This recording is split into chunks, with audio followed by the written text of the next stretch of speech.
Viewers, কোনো এক সকালে আমি ফুল তুলতে গিয়েছি। সেখানে আমি ফুল তুলেই একেবারে আনন্দিত ও বিমোহিত, কারণ অনেকগুলো ফুল ফুটেছে। দেখুন, চারদিকে তাকাতেই দেখি বন্যা। বর্ষার দিনে সকলে যেন উদাস হয়ে যায়। হাজার এলোমেলো স্মৃতি মনের কোণে এসে উঁকি মারে। মনের অজান্তে যেন গেয়ে ওঠে, এই ভরা ভাদর মহাভাদর শূন্য মন্দির মোর। সারা বাংলাদেশ এক অপূর্ব রূপ বৈচিত্র্যের সুসজ্জিত হয় এই বর্ষার। এই রূপ অকল্পনীয়। শিশু মনে বর্ষার উচ্ছলতা, এর বর্ষণ মুখর চাঞ্চল্য এক অপূর্ব শিহরণ আনে।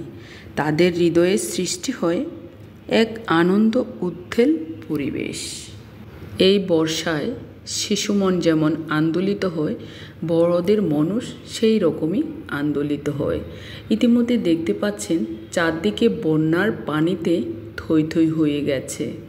আগস্টের 2 তারিখ রাত প্রচণ্ড বৃষ্টি হয়েছিল। কয়েকদিন হতে আবহাওয়া ভালো যাচ্ছিল না। কখনো সূর্য ঢাকা পড়ে মেঘে, কখনো ঝরঝর করে বৃষ্টি নামে।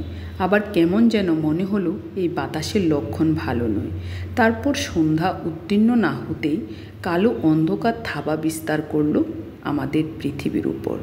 ভয়ে আমার বুকটা কেঁপে উঠল। রাত যতই বাড়তে লাগলো, খুব ঝড় হচ্ছিল, তীব্রতা বাড়তে লাগলো। সকালবেলা উঠে দেখি সব বন্যা কবলিত। দেখুন, অনেক পানিতে থই থই করছে।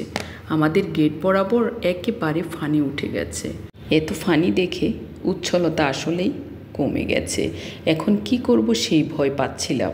এদিকে মোটর খুলে ফেলেছে, বাসায় কোনো জল নেই, ঠিকমতো কারেন্ট পাচ্ছি না, নেট নেই। এক ভয়াবহ পরিস্থিতির সৃষ্টি হলো। চারদিক দিয়ে আমি বিভিন্ন ধরনের ভিডিও করতে লাগলাম। সুজলা সুফলা শস্য শ্যামলা এই বাংলায় বন্যা একটি বড় অভিশাপ। হঠাৎ আমার মনে পড়ে গেল সেই 1998 সালের প্রলয়ঙ্করী সেই বন্যার কথা।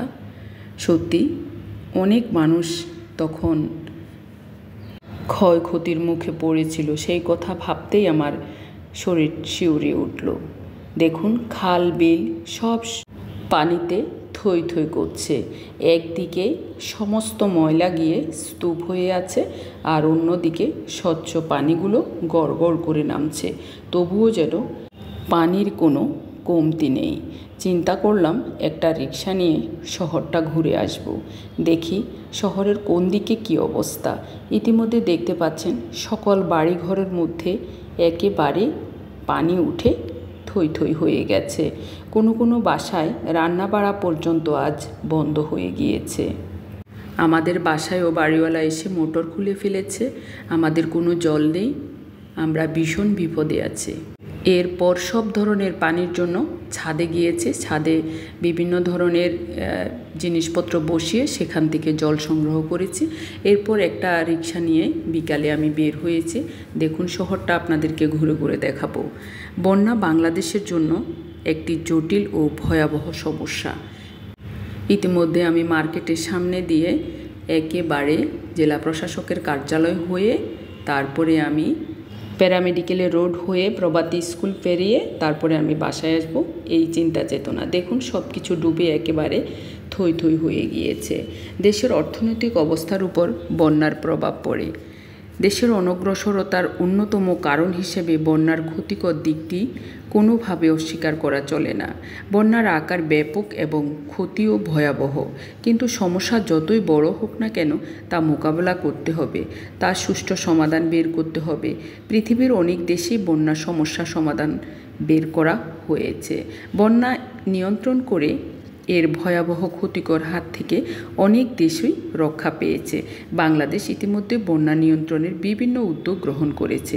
এদেশের বন্যা সমস্যা সমাধানের জন্য নদ নদীর খাল বিলের গভীরতা বৃদ্ধি করে বন্যা মোকাবেলা করতে হবে। পলি মাটিতে ভরা নদীর তলদেশ ড্রেজারের মাধ্যমে মাটি খনন করতে হবে। বর্ষার সময় বৃষ্টির পানি যাতে দ্রুত সরে যায় সেজন্য নদী নালা খাল বিল খননের ব্যবস্থা করতে হবে। পানি নিষ্কাশনের ব্যবস্থা করতে দেশের অবস্থাও বেশি ভালো ছিল না, তাড়াতাড়ি বাসায় চলে আসব বলে একেবারে নেমে পড়েছি। ইতিমধ্যে বাসার দিকেই চলে এসেছি। ধন্যবাদ সকলকে।